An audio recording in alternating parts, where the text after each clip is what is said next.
예배 자리로 우리를 불러주시니 감사드립니다. 하나님, 오늘 이 예배를 통해서 하나님께 영광 올려드리게 하여 주시고 하나님께 더욱더 집중하는 시간 될 수 있도록 성령님 이 시간 저의 마음을 붙들어 주시옵소서. 믿고 감사드리오며 예수님의 이름으로 기도하옵나이다. 아멘. 찬송가 270장입니다.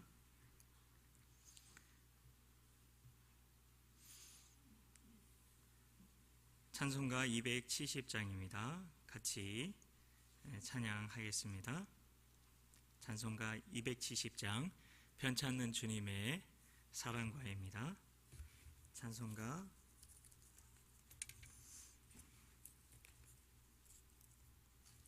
270장입니다.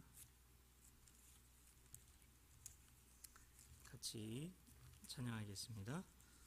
변찮는 주님의 사랑과 거룩한 보혈의 공로를 우리 다 찬양을 합시다. 주님을 만나볼 때까지 예수는 우리를 깨끗게 하시는 주시니 그의 피 우리를 눈보다 더이게 하시니 1절 한 번 더 합니다. 변찮는 주님의 사랑과 거룩한 보혈의 공로를 우리 다 찬양을 합시다. 주님을 만나볼 때까지 예수는 우리를 깨끗게 하시는 주시니 그의 피 우리를 눈보다 더이게 하셨네. 우리를 깨끗게 한 피는 무궁한 생명의 물이세. 생명의 구원을 받은 자 하나님 찬양을 합시다. 예수는 우리를 깨끗게 하시는 주시니 그의 피 우리를 눈보다 더이게 하셨네. 주님의 거룩한 보혈을 날마다 입으로 간증해 담대히 싸우며 나가세. 천국에 들어갈 때까지 아멘. 예수는 우리를 깨끗게 하시는 주시니 그의 피 우리를 눈보다 더이게 하셨네. 십자가 단단히 붙잡고 날마다 이기며 나가세. 머리에 면류관 쓰고서 주 앞에 찬양할 때까지 예수는 우리를 깨끗게 하시는 주시니 그의 피 우리를 눈보다 더이게 하셨네. 4절 한 번 더 하겠습니다. 십자가 단단히 붙잡고 날마다 이기며 나가세. 머리에 면류관 쓰고서 주 앞에 찬양할 때까지 예수는 우리를 깨끗게 하시는 주시니 그의 피 우리를 눈보다 더이게 하셨네. 아멘. 찬송가 264장입니다. 찬송가 264장 정결하게 하는 셈이 같이 찬양하겠습니다. 264장입니다. 정결하게 하는 셈이 나의 앞에 있도다. 성령께서 권고하시 죄 씻으라 하시네. 찬양하리 찬양하리 죽임당한 어린 양, 주께 영광 돌리어라. 우리 죄를 씻어주셨네. 나의 가는 길이 좁고 내 뜻대로 안 돼도 모든 욕심 다 버리고 주만 따라가겠네. 아멘. 찬양하리 찬양하리 죽임당한 어린 양, 주께 영광 돌리어라. 우리 죄를 씻어주셨네. 나의 마음 제단 위에 불길같이 타올라 영원토록 찬양하며 주께 영광 돌리네. 찬양하리 찬양하리 죽임당한 어린 양, 주께 영광 돌리어라. 우리 죄를 씻어주셨네. 한량없는 주의 은혜 나를 영접하셨네. 내가 지은 모든 죄와 허물 용서하셨네. 아멘. 찬양하리 찬양하리 죽임당한 어린 양, 주께 영광 돌리어라. 우리 죄를 씻어주셨네. 성부 하나님께 영광, 성자 예수께 영광, 성령님께 또한 영광 모두 돌려드리세. 찬양하리 찬양하리 죽임당한 어린 양, 주께 영광 돌리어라. 우리 죄를 씻어주셨네. 아멘. 이 시간 같이 기도하며 나아가실 때에 하나님, 우리가 가야 하는 그 길, 하나님 좁은 문 좁은 길이라 말씀하셨습니다.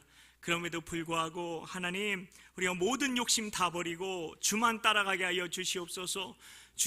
주님께서 우리에게 밝게 보여주신 그 믿음의 길로 걸어가게 하여 주시옵소서 기도하시고, 그리고 우리 교회가 사명 감당하는 교회, 진정으로 주님을 기쁘시게 하는 교회, 생명이 생명을 낳는 교회 되게 하여 주시옵소서 기도하시고, 그리고 계속해서 이어질, 그리고 겨울 우리 교회학교 사역 가운데 하나님께서 은혜 더하여 주셔서 우리 아이들 예수님 만나게 하여 주시고, 그 시간을 통해서 정말 예수로 충만, 복음으로 충만한 시간 될 수 있도록 우리 아이들 다음 세대를 위해서 기도해 주시고, 우리 환우들 위해서 기도해 주셨으면 좋겠는데요. 특별히 우리 내일 입원하여서 24일 수술 받게 되시는 우리 김순영 집사님 위해서 우리 같이 기도해 주셨으면 좋겠습니다. 이 시간 주님의 이름 한번 간절히 부르짖고 간구하며 나아갑니다.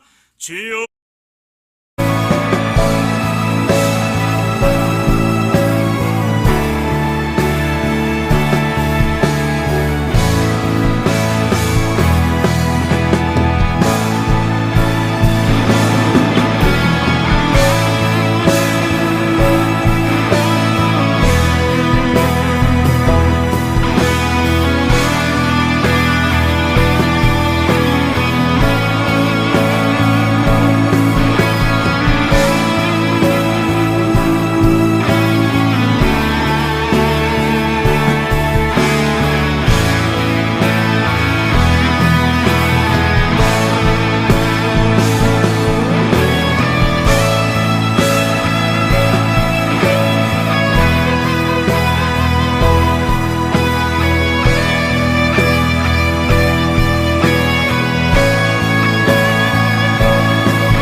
예수님의 이름으로 기도하옵나이다. 아멘. 하나님께서 주시는 말씀은 열왕기하 5장 1절부터 3절까지의 말씀입니다. 제가 가진 성경으로 구약성경 568페이지가 되겠습니다.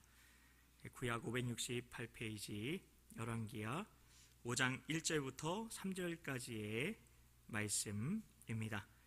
교독하겠습니다. 제가 먼저 읽습니다. 아람 왕의 군대 장관 나아만은 그의 주인 앞에서 크고 존귀한 자니 이는 여호와께서 전에 그에게 아람을 구원하게 하셨습니다. 그는 큰 용사이나 나병 환자더라. 아람이 떼를 지어 나가서 이스라엘 땅에서 어린 소녀 하나를 사로잡음에 그가 나아만의 아내에게 수종 들더니, 함께 읽습니다. 그의 여주인에게 이르되 우리 주인이 사마리아에 계신 선지자 앞에 계셨으면 좋겠나이다. 그가 그 나병을 고치리이다 하는지라. 아멘. 주님의 은혜와 평강이 오늘도 수요 예배의 자리에 나오신 여러분 모두에게 가득가득 하시길 축복합니다.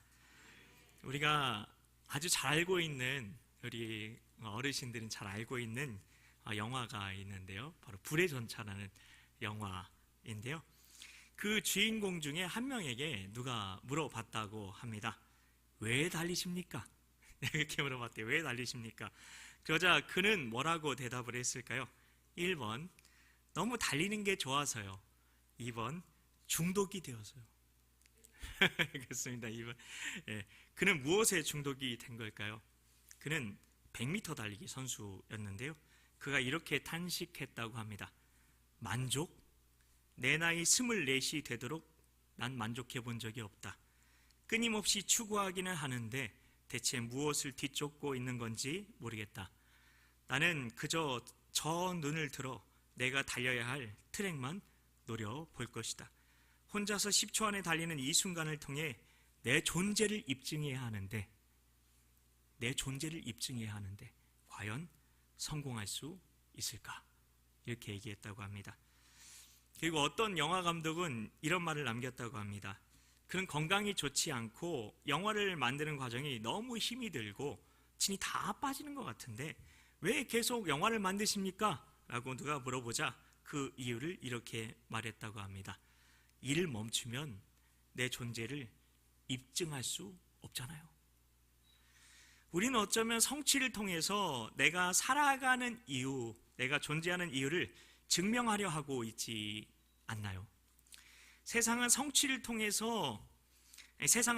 이런 생각을 떨쳐버리게 해주는 한 잔의 술처럼 생각하며 살아가고 있다는 겁니다. 그러나 성취가 내가 누군지, 그리고 진짜 내 가치, 요즘 아이들 말로는 찐 가치가 무엇인지를 대답해 줄까요? 성취가요? 그러면 만일 내가 세상이 성취해야 한다고 말하는 것 중에 아무것도 성취하지 못하고 맞이하게 되는 죽음을 맞이한다면 나는 어떤 태도로 그 죽음을 맞이해야 할까요? 정말 내 인생은 아무 쓸모가 없는 인생을 산 것일까요? 성취감에 빠져 살아가게 되면 처음에는 이 성취감에서 행복을 느낄지도 모릅니다. 그러나 한 잔의 술처럼, 한 잔의 술처럼 그 행복감은 금세 사라지게 되는 거죠. 사람들은 무언가 성공해내고 성취해냈을 때 마치 내가 신이 된 것처럼 느낀다고 합니다. 다른 우상은 내가 우상이 된 것 같이, 내 자신이 우상이 된 것 같이, 내 자신이 신이 된 것 같이 느끼게 하지 못하는데, 성취라는 우상만큼은 사람들이 다 나를 우러러보게 만들어 주는 것 같기 때문인 겁니다. 그러니 우리는 그 성취감을 얻어내게 만들어주는 나 자신의 힘과 나 자신의 지혜, 그리고 이를 통해 내가 만들어내는 일, 업무, 성과에만 집착하게 되는 거죠. 일을 내가 가장 잘해내면 나 같은 사람은 없다는 뜻이니까요. 성공을 해서 내가 최정상에 오르면 내가 최고라는 뜻이니까요. 그럼 다 나를 우러러 봐줄 거니까요. 다 나를 칭송해 줄 거니까요. 그러면 내가 성공을 우상으로 삼았다는 증거가 무엇일까요? 성공이 나에게 안정감을 주는지를 보면 알 수 있습니다.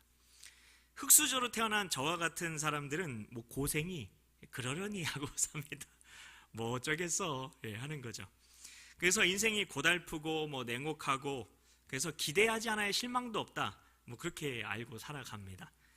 그런데 성공한 사람들은요, 학자들이 하는 말이에요. 역경을 당하면 더 충격을 받는다고 합니다. 그래서 고생에 대해서 막 손사래를 막 친대요. 성공한 축에 속하신 분들은 역경이 오면 내 삶이 이래서는 안 돼 하면서 역경을 향해 저리 가 하면서 손사래를 친다고 합니다. 그런데 흑수저분들은 그런 말을 하지 않는다고들 학자들이 그럽니다. 뭐 그렇다고 뭐 흑수저가 좋다 그런 건 아닙니다. 그런 얘기를 하는 건 아니고요. 학자들은 말하길 거짓된 안정감은 성취란 우상이 고생과 역경이라는 인생 비극으로부터 자기를 지켜준다고 믿게 만든다는 겁니다. 그래서 더 성취를 추구하려는 거죠. 성공 노래하는 거죠. 그러나 우리를 불 속에 들어가도 그곳에서 실옷 한 오라기조차 타지 않게 보호하시는 그분이 누구이십니까? 1번 케빈 코스트너 같은 근육질 보디가드 엔다. 네, 2번 다니엘의 세 친구 사드락 메삭 아벳느고를 불 속에서 건지신 그 하나님. 그렇죠. 내가 성취를 우상으로 삼았는지를 알아볼 수 있는 증거는 그런 사람은 자기를 객관적으로 못 본다는 겁니다. 자기 능력을 보는 눈이 주관적일 수 있다는 겁니다. 객관적이라는 말, 주관적이라는 말 잘 아시죠? 참, 네. 주관식 시험은 참 싫었다고 학창 시절에. 네, 객관식이 더 좋고 그랬는데, 하여튼 객관식이라는 말 누구나 인정하는 기준인 거고, 주관적이라는 말은 제 눈의 안경이라는 거죠. 자기 기준을 가지고 살아간다는 거죠. 어느 사업으로 돈을 많이 번 사람인데요, 그분은 자기 전문 분야가 돈을 많이 벌었으니까 전 쪽이 있는데, 그래서 경제, 돈 많이 버는 쪽이 전문 분야인데, 근데 이렇게 대화를 나누는데 사교 모임에서 그 이야기는 안 하고 뭐 돈, 뭐 경제에 대한 이야기는 안 하고 뭐 남녀 관계, 뭐 철학 등등에 대해서 자기가 전문가인 것처럼 행동을 하더라는 겁니다. 성공이 자기의 가치를 정하는 기준이 되면 자기가 어느 한 분야에서만 성공을 했는데 그 분야에서만 전문가인데, 마치 모든 분야에서 전문가인 것처럼 행세하고 싶은 그런 유혹이 든다는 겁니다. 자기를 신처럼 보기 때문에 자기가 전지전능한 것처럼, 자기를 그 성취를 통해 자기가 뭔가 그 부분에서 전문성을 가지면 뭔가 자신을 우러러 봐줄 것처럼 자신이 마치 전지전능한 그런 우상처럼 사람들이 바라보게 되기 때문에 그런다는 겁니다. 그래서 성취가 우상이 된 사람은 교만하기가 쉽다고 합니다. 천상천하 유아독전, 무슨 말입니까? 하늘 위와 하늘 아래 오직 나만이 지존이다, 이런 뜻이잖아요. 내가 제일 잘났다 이렇게 생각하게 된다는 겁니다. 근데 진짜 성공이 우상이 된 사람에게서 나타나는 진짜 특징이 있습니다. 그건 정상의 자리를 잃게 되면 삶에 대한 자신감을 잃게 된다는 겁니다. 나폴레옹, 엄청 유명한, 내 사전에 불가능은 없다 라는 그런 말을 했던, 그런 유럽을 호령했던 강력한 황제였잖아요. 근데 워털루 전투에서 패배하고 세인트 헬레나 섬으로 유배를 간 뒤 완전한 고독과 그리고 극도의 절망 속에서 생을 마감했다고 합니다. 그리고 리처드 닉슨, 미국 대통령으로서 월남전 종결과 중국과의 관계 개선 등 많은 업적을 남겼지만 워터게이트 사건이 일어났죠. 그걸로 인해서 대통령직에서 사임하고 큰 좌절과 낭망에 빠져 살았습니다.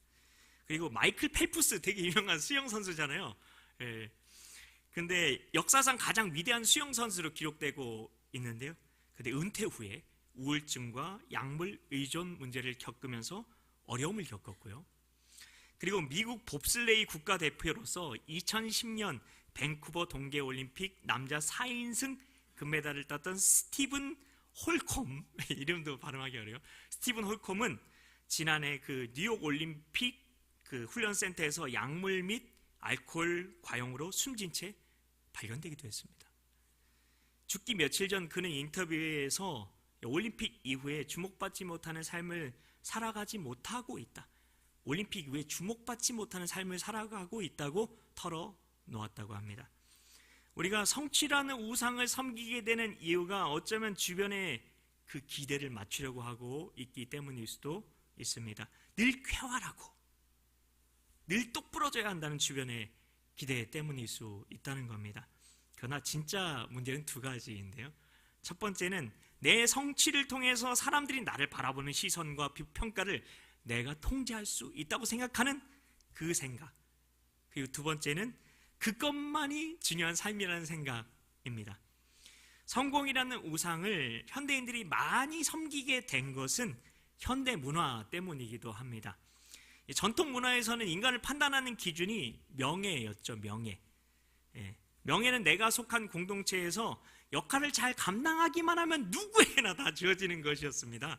아버지로서, 그리고 어머니로서, 교사로서, 공무원으로서, 국민으로서, 성도로서, 심지어 성도로서. 그래서 이런 역할을 잘 감당하면서 소박하게, 성실하게, 정직하게, 겸손하게 살면 명예로운 거예요. 그러나 현대사회는 사람을 판단하는 가치 기준이 존경입니다. 존경, 명예가 아니라. 이건 공동체에서 내가 감당해야 될 역할과 아무 상관이 없어요. 개인이 자기 개발을 하는 것을 최고의 가치로 생각을 합니다. 그래서 매슬로우는 욕구 5단계에서 최고의 5단계를 뭐라고 했습니까? 1번 자기 부인, 2번 자아 실현. 그렇죠. 자기 부인으로 가야 하는데 우리도 자아 실현 쪽으로 가고 있지는 않냐 이겁니다. 그래서 현대사회는 자기 개발과 성취를 통해서 네 가치를 증명해라. 네 가치를 증명해봐. 네 성취, 결과, 성과를 통해서 네 가치를 증명해봐 라는 압박을 주는 거죠. 그리고 압박을 받는 거죠. 선한 시민, 다정한 이웃이 되는 것만으로는 부족한 겁니다. 성실한 아빠, 그런 아빠가 되는 것만으로 충분하지 않아요. 이겨서 정상에 무조건 올라가야 하는 겁니다. 깃발 꽂아야 되는 거예요. 그리고 자신이 최고라는 걸 증명해내야 되는 거예요. 그래야 인정받을 수 있어요. 심지어 가정에서도 우리는 한국 부모님만 그렇다고 생각하지만 외국의 부모님들도 아이들이 어릴 때부터 학교와 그 부모님이 손을 잡고 아이들을, 학생을, 전지전능한 학생을 만들어내려고 한다고 합니다. 그래서 가정이 더 이상 즐거운 곳에서는 날 오라 하여도, 즐거운 곳에서는 날 오라 하여도 더 이상 날 오라하는 즐거운 곳이 가정이 되지 못한다는 겁니다. 서구 사회도 똑같다는 거예요. 현대사회 전체가, 동서양 문화 전체가 우리에게 성취라는 이 우상을 받아들이도록 부추기고 있다는 겁니다. 우리는 성경 속에서, 오늘 드디어 본문 속의 인물로 들어가는데요, 우리 성경 속에서 최고의 성공의 자리에 올랐던 한 사람을 알고 있습니다. 누구일까요? 오늘 본문에 나오는 너만이 아니라 나만. 너만이 아니라 나만. 열왕기하 5장에 그 이야기가 나오는데요, 왜 그가 최고로 성공한 사람이었는가 하면 그는 아람의 군대 장관이었잖아요. 아람 왕이 그의 손을 의지했다는 말이 나오는데, 그건 그가 거의 국무총리의 자리에까지 올랐던 정계의 큰 손이었다, 이렇게 보시면 되는데요. 그랬던 그에게 찾아온 참 이게 몹쓸병이 있었네요. 나만 거리다가 너병이 아니라 나병에 걸린 게 아닌가 싶습니다. 나만 거니까 나병. 나병에 걸리게 되면 아무것도 못 느끼게 된다고 합니다. 촉감도, 고통을 느끼는 통각도, 그리고 뜨거운지 찬지를 알 수 있는 온도 감각도 사라집니다. 손가락과 발가락에 감각이 없어졌는데 반복적으로 거기를 다치게 되면요, 감염이 일어나게 되고 손가락과 발가락 끝이 떨어져 나가게 되죠. 요즘은 나병을 찾아보기는 어려운데요, 이 암과 같이 죽음을 맞이할 수밖에 없었던 그 무서운 병이 성경에 나오고 있는 나병이었습니다. 민수기 12장 12절에는 모세가 나병을 이렇게 묘사했습니다. 그가 살이 반이나 썩어 모태로부터 죽어서 나온 자 같이 되지 않게 하소서. 나아만은 점점 살이 썩어서 죽어가고 있었습니다. 그는 권력, 재물, 인기, 모든 걸 얻었어요.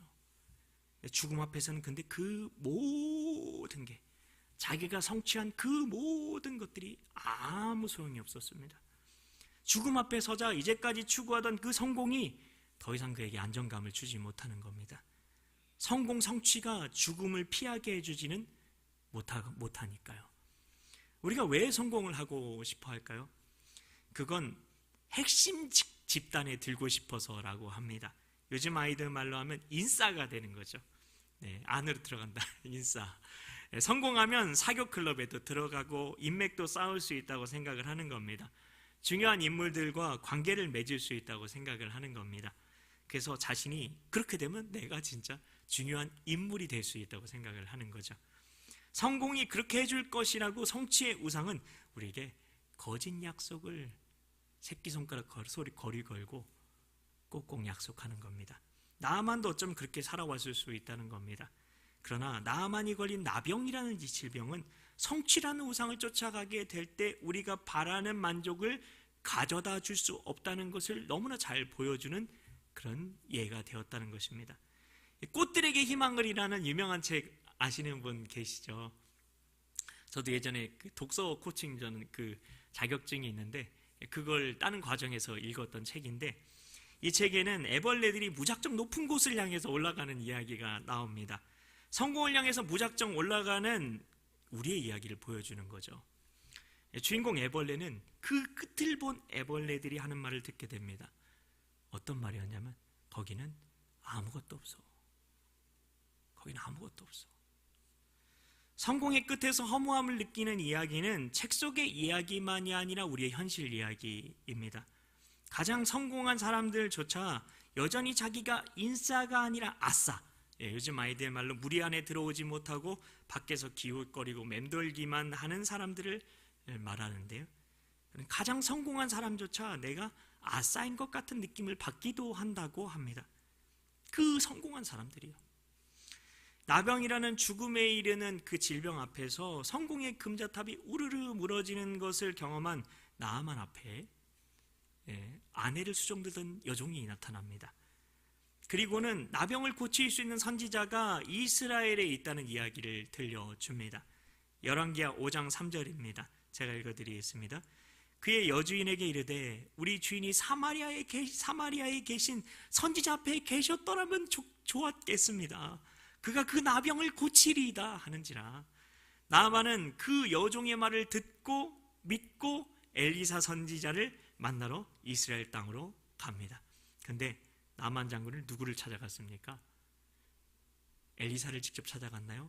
아니면 권력과 재물과 인맥을 동원해서 엘리사를 만나려고 이스라엘 왕을, 가장 성공한, 가장 성취한 그 사람을 찾아갔나요? 그렇죠. 나아만은 아람 왕이 이스라엘 왕에게 보낸 친서를 이스라엘 왕에게 건넵니다. 그걸로 나아만은 자기가 그 선지자를 만나서 치료를 받을 수 있을 것이라고 생각을 했을 것입니다.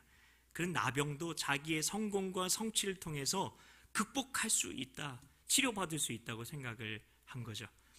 성공이라는 우상이 나병이라는 문제도 해결해 줄 수 있을 것이라고 생각한 거죠. 하나님만이 치료하시는 건데 그런 지금 하나님께 관심이 있습니까? 없습니까? 없죠. 전혀 없죠. 당시 나아만에게 종교는 사회를 통제하는 수단에 불과했습니다. 종교는 신과 가장 가까운 사람에게 복을 준다는 그런 메시지를 갖고 있어요. 그래서 절대 기독교는 종교가 아닙니다. 그걸 아셔야 합니다. 종교는 신과 가장 가까운 사람에게 복을 준다는 거예요. 그래서 신과 가장 가까운 사람은 누구라고 생각했을까요? 나아만은 가장 복을 많이 받아서 가장 돈을 많이 벌고 가장 높은 자리에 올라간 그 사람이 바로 신과 가장 가까운 사람이라고 생각한 거죠. 그래서 나아만은 이스라엘의 왕을 찾아간 겁니다. 교회가 이런 곳이 되면 안 됩니다. 가장 성공하고 가장 돈 많이 교회 많고 가장 지위가 높고 그 사람이 하나님과 가장 친한 사람입니까? 그러면 그건 종교적인 믿음인 것입니다. 근데 이스라엘 왕이 어떻게 반응을 하고 있습니까? 열왕기하 5장 7절입니다. 이스라엘 왕이 그 글을 읽고 자기 옷을 찢으며 이르되 내가 사람을 죽이고 살리는 하나님이냐? 내가 사람을 죽이고 살리는 하나님이냐? 그가 어째 사람을 내게로 보내 그의 이스라엘 왕이 그 글을 읽고 자기 옷, 죄송합니다. 두 번 썼어요. 제가 원고. 네, 거기까지만. 네, 다시 한번 읽어드려요. 이스라엘 왕이 그 글을 읽고 자기 옷을 찢으며 이르되 내가 사람을 죽이고 살리는 하나님이냐? 그가 어찌하여 사람을 내게로 보내 그의 나병을 고치라 하느냐? 말씀하셨습니다. 아람 왕은 이스라엘의 하나님을 믿는 그 신앙을 종교라고 생각한 겁니다. 아람 왕이 생각하는 종교에서 이용할 수 있는 수단이 있었습니다. 그러나 이스라엘 하나님, 그게 바로 돈이었죠. 그러나 이스라엘 하나님은 돈으로 매수할 수도, 비위를 맞춰서 무언가를 얻어낼 수 있는 분도 아니었다는 겁니다. 종교에서 말하는 신은 give and take죠. give and take. 주고 받는 관계라는 겁니다. 얼마나 정성을 들이느냐에 따라서 갚아 준다는 겁니다. 그러나 하나님께서 주시는 건 뭡니까? 우리가 바친 것에 대한 대가를 주십니까? 아니면 은혜로 선물을 주십니까? 그렇죠. 하나님은 은혜로 선물을 주십니다. 그런데 나아만은 성공을 우상으로 삼고 이스라엘에서도 성공한 사람들이 모여있다고 생각한 왕궁에 와서 필요한 것을 얻어내려고 하고 있습니다. 그러나 성공과 돈과 권력이 사람을 죽이고 살립니까? 아니죠. 이스라엘 왕이 말했던 것처럼 오직 하나님이 사람을 살리고 죽이시는 분이심을 믿으시기 바랍니다. 나아만이 알던 종교인들은 성공한 자신 앞에서 신의 이름으로 축복을 빌어주던 자들이었습니다. 그 신도 성공한 자신이 자기가 얼마든지 성공을 통해서 부릴 수 있는 존재였을 뿐입니다. 그러나 하나님은 은혜의 하나님이시죠. 그런 사람들과 아예 상정도 안 하세요. 뭐 뇌물 가지고 뭐 하나님께 뭐 잘 보이려고 하고 아무 소용 없습니다. 하나님은 은혜로 주시기에 우리가 해야 하는 게 있습니다. 은혜 갚은 까치처럼 그 은혜에 보답하는 인생을 살아가는 거죠. 하나님은 내가 이용할 수 있는 신이 아닙니다. 우리 하나님은 성공한 자의 신도 아니십니다. 은혜를 모든 사람에게 베푸시는 하나님이시기 때문입니다. 왕의 편지도 아람 왕의 그 군대 장관이라는 권력도 치유를 받는 데 있어서 아무 소용이 없게 되자 성공이 아무 쓸모가 없게 된 거예요. 그러자 나아만은 결국 터덜터덜 엘리사의 집으로 직접 갑니다. 그리고 그곳에서 나아만은 충격을 받게 되죠. 왜냐하면 엘리사 선지자가 집에서 나왔다 안 나왔다 네, 안 나왔다. 아예 문 밖에 나오지도 않죠. 그리고 엘리사가 어떻게 합니까? 요단강에 7번 몸을 씻으라. 그러면 나을 거다. 그러고 맙니다. 나아만은 엘리사가 자기가 성공을 통해 얻어낸 그 재물이라도 엄청나게 자기에게 요구할 줄을 알았을 겁니다. 그러면 그 성공을 통해서 또 얻어낸 그 전리품을 통해서 질병을 고침받을 수 있는 거니까 자기가 이제까지 살아온 성공이 목적된 삶이 인생의 정답임을 끝까지 확인받고 싶었던 거죠. 돈을 받지 않으면 무언가 자기가 할 수 있는 큰 일을 엘리사가 요구할 줄 알았을 겁니다. 그런데 요단강에 가서 몸을 담그라니요. 요단강은 참으로 대단치 않은 강이었습니다. 정말 비가 많이 내리는 우기가 아니면 하찮은 개천이었습니다. 개천. 그런데 그런 물에 들어가서 씻으라니요. 그러면 낫는다니요. 자기같이 대단한 인생 성공한 자가 친히 행차를 하셨는데 코빼기도 보여주지 않다니요. 뭐 이런 X가 있나 생각하고 화가 나서 그냥 휙 돌아가려고 했었죠. 여러분, 이 세상에서 가장 비싼 게 뭐죠? 1번 이수일과 심순애에서 김중배의 다이아몬드를 심순애가 좋아하던 다이아몬드다. 2번 목숨이다. 그렇죠, 목숨이죠. 근데 우리의 목숨을 구해주신 분이 있죠. 누구십니까? 예수님이시죠. 근데 그 비싼 구원을 얼마에 주신다고 하시던가요? 부자들에게는 이재용 회장의 재산이 한 15조 정도 된다는 것 같은데요. 그러니까 한 10조 정도 받고 그렇게 부자에겐 그렇게 구원을 주시고, 가난한 사람에게는 한 1,000만 원 정도 받고 구원해 주시는 그런 예수님이신가요? 예수님의 피를 우린 이렇게 부릅니다. 보혈. 왜 보혈일까요? 보배로운 피에서 보혈일 텐데요. 영어로는 이게 보혈이라는 말이 priceless blood라고 하는데요. priceless라는 말은 price가 값이잖아요. leas는 없는 이라는 뜻이에요. 그러면 price가 값이고 leas는 없는이니까 합치면 값 없는, 정말 하찮은 헐값 이렇게 생각할 수 있는데 그런 뜻이 아닙니다. 이 priceless는 값으로 매길 수 없는 이라는 뜻을 가지고 있습니다. 그렇게 가치 있는 그게 바로 보혈이라는 겁니다. 그런데 그 값으로 매길 수 없는 그 보혈의 능력을, 보혈의 은혜를 누구에게 주신다고요? 요한복음 7장 37절입니다. 명절 끝날 곧 큰 날에 예수께서 서서 외쳐 이르시되 누구든지 목마르거든 내게로 와서 마시라. 하나님은 우리를 구원해 주시면서 그 어떤 큰일도 요구하지 않으십니다. 왜요? 그 큰일, 내가 할 수 없는 그 큰일을 누가 대신 해주셔서요? 예수님이 해주셨죠. 우리를 사랑하시는 예수님께서 다 해주신 겁니다. 다 그분이 이루신 거예요. 그분이 다 해주셔서 우리는 씻기만 하면 되는 겁니다. 성도 여러분, 얼마 전 꽃다운 나이에 연예인 한 분이 스스로 목숨을 끊으신 일이 있었죠. 우리의 존재 가치, 내가 살아가야 할 이유를 어디에서 우리가 찾을 수 있을까요? 십자가, 그 보혈의 은혜에서만 찾을 수 있다는 겁니다. 이 세상 그 무엇과도 바꿀 수 없이 소중한 보혈을 흘려주셔서 나에게 생명을 주신 겁니다. 죽음은 예수님께 돌리시고 생명은 너에게 주노라. 죽음과 심판이라는 큰 일은 예수님이 대신 성취하시고 예수님께서 흘려주신 보배 피로 씻기만 하면, 나만이 요단강에서 몸을 씻기만 하면 고침을 받았듯이 우리도 구원을 받게 되는 것입니다. 그러면 십자가가 우리의 가치가 되는 겁니다. 그 십자가가 내가 살아가는 이유가 되는 거고요. 내가 이 세상에 마땅히 존재해야 할 이유가 되는 것입니다. 내가 정말 살 가치가 있을까 생각하실 때 이 십자가를 바라보십시오. 십자가 어디 갔어?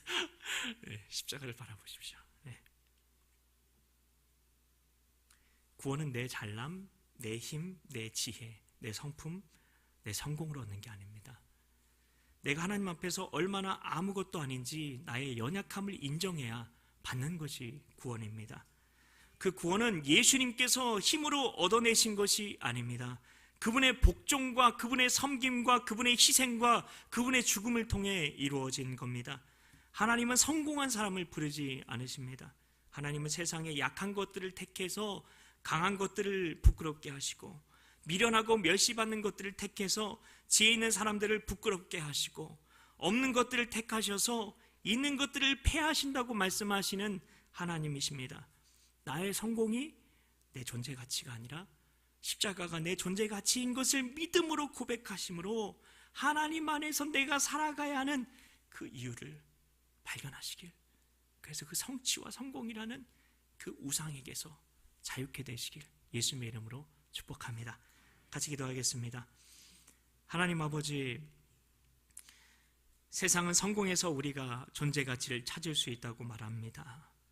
그러나 내가 존재해야 할 이유, 이 세상에 존재해도 되는 이유, 오직 십자가에만 있음을 고백합니다. 예수님께서 내 가치가 예수님짜리다 말씀해 주셨습니다. 그 십자가를 통해 우리에게 들려주신 그 복음의 메시지를 붙들고 오늘을 살아가게 하여 주시옵소서. 성공이 우리의 우상이 아니라 하나님의 그 십자가 사랑, 성공이라는 우상을 숭배하며 서로 짓밟으며 나만 성공하려는 그 잔인한 인생의 질주를 부디 멈추게 하여 주시옵소서. 부디 멈추게 하여 주시옵소서. 그리고 주님께서 보여주신 복종과 섬김과 희생과 십자가의 길을 나도 걸어가게 하여 주시옵소서. 믿고 감사드리오며 예수님 이름으로 기도하옵나이다. 아멘. 찬송가 303장입니다.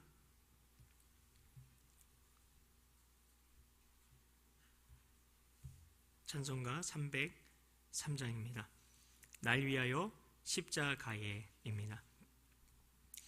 찬송가 303장 함께 찬양하겠습니다. 날 위하여 십자가에 중한 고통 받으사 대신 죽은 주 예수의 사랑하신 은혜요 보배로운 피를 흘려 영영 죽을 죄에서 구속함을 받은 우리 어찌 찬양 안 할까.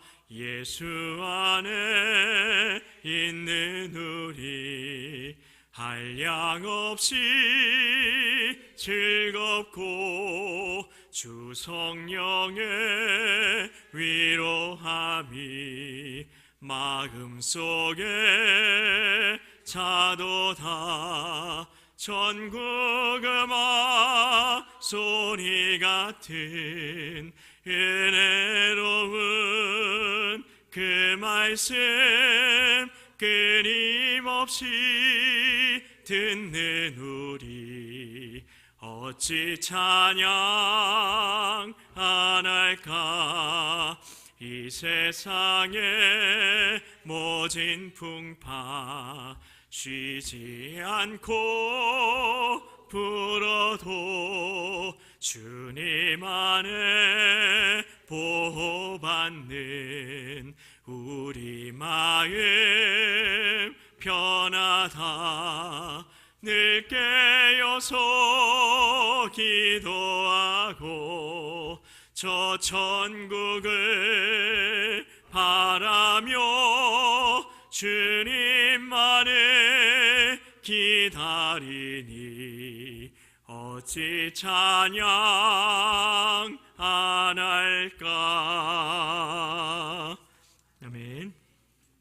성도의 교제 시간입니다. 우리 서로 바라보시면서 잘 오셨습니다. 사랑하고 축복합니다. 당신은 하나님의 사람입니다. 네, 감사합니다. 자, 교회 소식 전하겠습니다. 자, 교육부서 성경학교 및 수련회 일정인데요. 아동부, 청소년부 겨울사역 계속해서 아동부는 이번 주까지 진행이 되고요. 그리고 청소년부는 오늘까지 잘 마치고 돌아왔습니다. 2월에 있을 유치부 청년부 겨울사역을 위해서도 기도해 주시기 바랍니다. 연말 정산서가 필요하신 성도님들은 사무실로 신청하시기 바랍니다. 그리고 2025년도 사랑방이 시작되었습니다. 사랑방장님께서는 지금 보고를 잘 해주고 계신데요. 좀 더 잘해주셨으면 좋겠습니다. 그래서 보고해 주시고요. 명절 가정 예배 순서지가 지금 비치되어 있는데요. 그래서 돌아오는 주일부터 이게 명절이 시작됩니다. 그래서 명절 가정 예배 순서지를 필요하신 만큼 가져가시고요. 설 연휴인 27일 월요일부터 30일 목요일 동안에는 새벽 기도회 및 수요 예배는 가족과 함께 가정 예배로 드리시기 바랍니다. 성도 소식입니다. 몸이 아픈 환우들을 위해서 기도해 주셨으면 좋겠습니다. 우리 임상영 장로님 이제 주일 예배 출석하셨고, 이예수 권사님은 다다음 주에 출석 예정이시고, 호진 전사님 아버님께서도 태어나셔서 가정에 복귀하셨습니다. 다 여러분을 통해서 하나님께서 역사하여 주신 줄 믿습니다. 이제 근데 우리 김순영 집사님께서 내일 입원하시고 24일 난소혹 제거 수술을 받는다고 하십니다. 우리가 믿음으로 기도할 때 우리의 믿음의 기도가 역사하는 힘이 클 줄 믿습니다. 꼭 기도해 주시기 바랍니다. 그리고 담임 목사님께서는 내일 목요일 오전 10시 중앙교회에서 있는 제79회기 서울중앙지방의 감사로 참석하십니다. 목사님 건강을 위해서 그 사역을 위해서도 계속해서 기도해 주시기 바랍니다. 우리 이 시간 주님 가르쳐 주신 주기도문으로 수요 예배를 마치겠습니다.